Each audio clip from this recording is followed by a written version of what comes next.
Video kali ini gue akan membagikan skema box NTX 6BP118 yang terinspirasi dari skema box bandpass yang umum digunakan. Skema ini dikhususkan untuk transducer speaker ACR Fabulous dengan tipe PA113188SW revisi pertama, produksi 1 Agustus tahun 2023, dan revisi kedua, produksi 28 Agustus tahun 2024.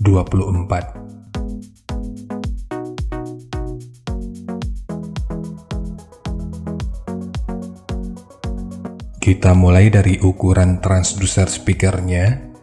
Karena untuk ukuran fisiknya sama, maka gua gunain salah satunya aja. Kita mulai dari diameter lubang pada box. Ini ukurannya adalah 424 mili. Kemudian ukuran magnetnya 250 mili. Ukuran total dari magnet hingga gasket 239,7 mili. Ketebalan gasket 14,65 mili. Ukuran antara baut 454 mili. Dan ukuran terluarnya 470 mili. Dan mungkin masih ada beberapa istilah yang salah dari cara penyebutannya, dan di waktu berikutnya akan terus gua coba untuk perbaiki. Sekarang kita beralih ke spesifikasi teknis dan TS parameternya.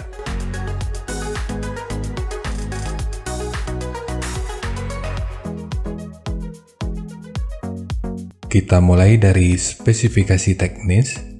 Jadi yang di sebelah kiri layar ini merupakan revisi pertama, dan yang sebelah kanan merupakan revisi kedua. Jadi kita mulai aja. Untuk nominal diameternya, ini ukurannya adalah 457,2 mili atau 18 inci. Impedansinya 8 ohm. Nominal power handling 1900 watt. Program power 3800 watt. Jika lu masih bingung dengan perbedaan nominal power handling dengan program power ini, gua udah pernah ulas pada video yang akan gua selipin pada pojok kanan atas video ini, atau nanti bisa juga dicek pada kolom deskripsi. Kemudian untuk rentang frekuensinya, revisi pertama memiliki rentang frekuensi mulai dari 35 sampai 3100 Hz. Sementara untuk revisi kedua, rentang frekuensinya mulai dari 35 sampai 2200 Hz. Menurut gua perbedaan rentang frekuensi ini nggak ada artinya, atau tepatnya, poin ini nggak perlu dipersoalkan, karena ini subwoofer dan nggak akan diset juga sampai ribuan Hz. Kalau full range, barulah poin ini akan jadi sebuah pertimbangan. Jadi poin ini belum bisa dijadikan acuan kalau revisi pertama akan lebih baik dari revisi kedua. Sementara untuk sensitivitas pada 2,83 volt per 1 meter, revisi pertama ada di 99 dB, sementara revisi kedua cuma 93 dB. Apakah ini mengartikan kalau revisi pertama akan jauh lebih keras? Ya belum tentu juga, meskipun kita sama-sama bisa melihat dan tahu kalau selisihnya itu sampai di 6 dB. Perbedaan lain yang nggak begitu mencolok di sini ada pada diameter kon efektifnya, di mana revisi pertama cuma 394,7 mili, sementara revisi kedua udah 400 mili. Tipis memang, tapi setahu gua 1 mm aja itu ada efeknya, karena ini akan terkait pada volume udara yang bisa digetarkan. Kemudian untuk ukuran voice coilnya ini sama, yakni 113 mili atau 4,4 inci. Untuk spesifikasi lanjutan bisa dilihat sendiri. Jadi yang beda di sini cuma 3 poin aja, yaitu respon frekuensi, sensitivitas, diameter kon efektif, dan selebihnya ya sama. Sekarang kita beralih ke spesifikasi utama, yaitu TS parameternya.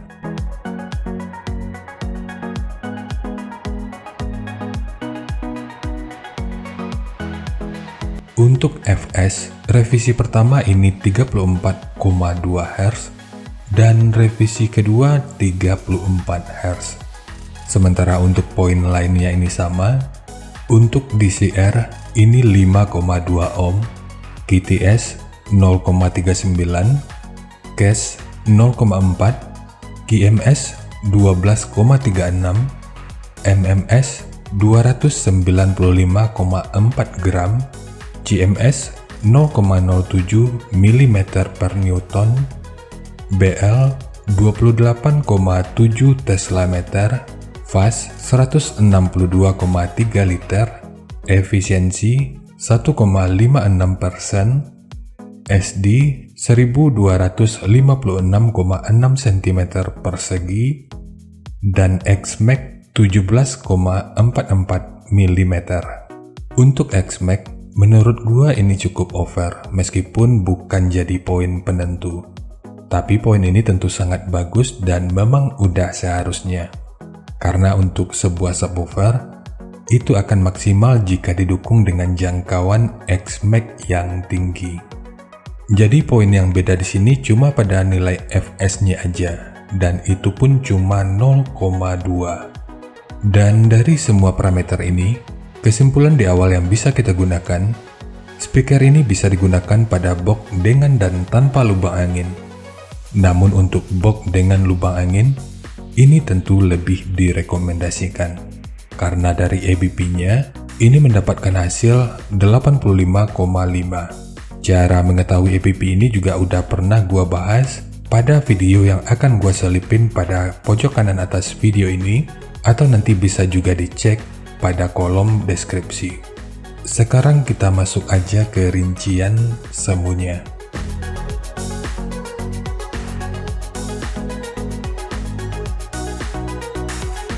Untuk rincian semu, poin yang gua gunakan di sini adalah nominal power handlingnya, yaitu 1900 watt pada minimum impedansi 6 ohm.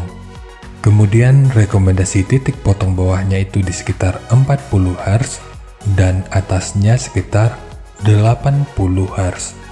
Dan ini sifatnya tentu nggak mengikat, jadi nanti bisa dicoba aja sesuai karakter yang diinginkan. Dan untuk slop, nanti juga boleh menyesuaikan. Kemudian untuk puncak SPL-nya, ini diperkirakan mencapai sekitar 130 desibel. Dan semua ini merupakan rincian semu, jadi bisa lebih baik atau bisa aja lebih buruk dari yang diperkirakan. Karena untuk efisiensi akhirnya itu juga akan dipengaruhi oleh beberapa faktor, apakah itu kerapian dan kepresisian dari pembuatan box, kualitas bahan, hingga equipment yang digunakan. Sebelum melanjutkan, harap baca deskripsi videonya, karena ada beberapa informasi tambahan terkait bahasan yang ada pada video ini.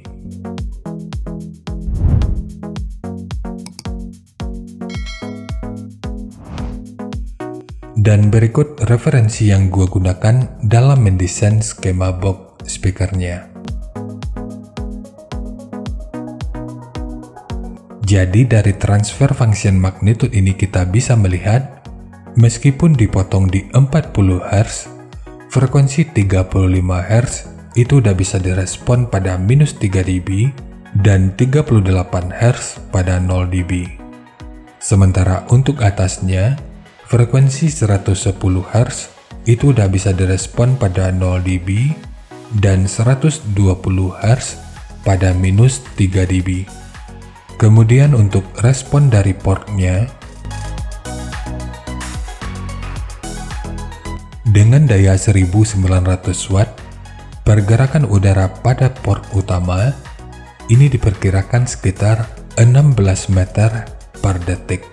Sementara untuk port kedua, ini diperkirakan sekitar 16,2 meter per detik. Sementara untuk gain yang dihasilkan oleh port kurang lebih seperti ini.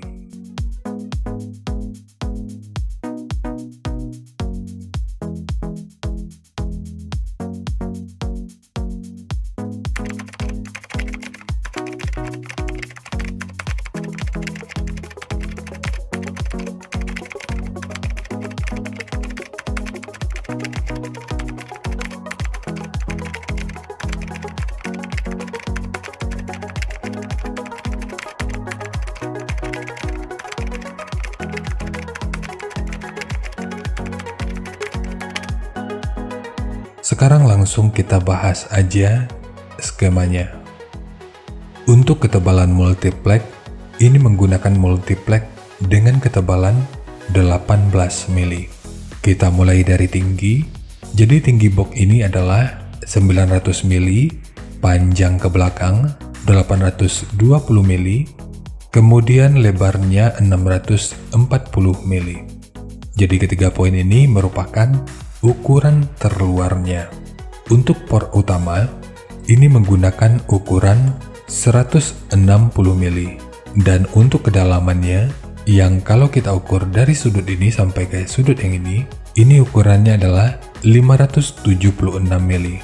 Sementara untuk port kedua, ukurannya adalah 100 mili. Dan kedalamannya yang kalau kita ukur dari sudut ini sampai ke sudut yang ini ukurannya adalah 291 mili. Dan di sini ukuran portnya nggak sama dengan port utama. Jika sama, maka panjang port yang ini akan lebih panjang dan lebih lebar juga tentunya. Otomatis, pergerakan udara pada port juga akan jauh berbeda. Sementara ukuran internal yang kalau kita ukur dari sudut ini sampai ke sudut yang ini ukurannya adalah 748 mili. Kemudian untuk triplek dari dudukan speakernya, ini menggunakan 3 lapis. 2 lapis sebagai dudukan utama dari transducernya, dan 1 lagi sebagai penguat dari dinding luarnya. Untuk dinding belakangnya, ini juga dibuat 2 lapis, yang bertujuan untuk mencegah kebocoran suara, serta akan membantu dalam menciptakan efek kardioid. Dan penggandaan ini juga berlaku untuk dinding depannya. Jadi dinding terdalam ini akan berfungsi sebagai frame dari dinding depannya, karena pemasangan speaker nanti dari bagian depan ini. Untuk bukaan dinding dalamnya, nanti diatur aja ukurannya. Sedapat mungkin, gunakan aja ukuran dari sudut ini sampai ke sudut ini aja. Sementara pintu depannya dibuat lebih luas untuk menghasilkan efek simetris yang lebih baik. Sementara segitiga ini bertujuan untuk mengurangi potensi kebocoran suara. Dan untuk handle, jika lo ingin menggunakan handle triplek seperti ini, akan lebih baik jika sudut luar dan dalamnya dibentuk seperti ini. Ini bertujuan untuk menjaga aerodinamikanya. Jadi nanti tinggal lo custom aja sesuai kebutuhan. Jadi segitu aja untuk skema dari box NTX 6BP118 khususnya untuk transducer speaker ASR Fabulous dengan tipe PA113188SW. Jika nanti lo punya link review dan video check soundnya, silakan bagikan aja pada kolom komentar agar bisa dijadikan referensi juga buat teman-teman yang lainnya. Terima kasih untuk lu yang udah nonton sampai detik ini. Bagaimana tanggapannya atas bahasan kita kali ini? Sampaikan aja pada kolom komentar, biar kita sama-sama bisa belajar agar lebih baik lagi. Dan seperti biasa, jika lu suka dengan bahasannya, silakan like dan share aja videonya ke teman-teman lain yang sekiranya juga suka dengan topik yang sama. Untuk lu yang udah berlangganan, terima kasih banyak atas dukungannya. Dan untuk lu yang belum berlangganan, jika berkenan, bantu subscribe-nya. Dan jangan lupa untuk baca kolom deskripsi dan kunjungi juga tab komunitas untuk mendapatkan informasi dan update terbaru. Jadi segitu aja, dan kita ketemu lagi pada video yang lainnya.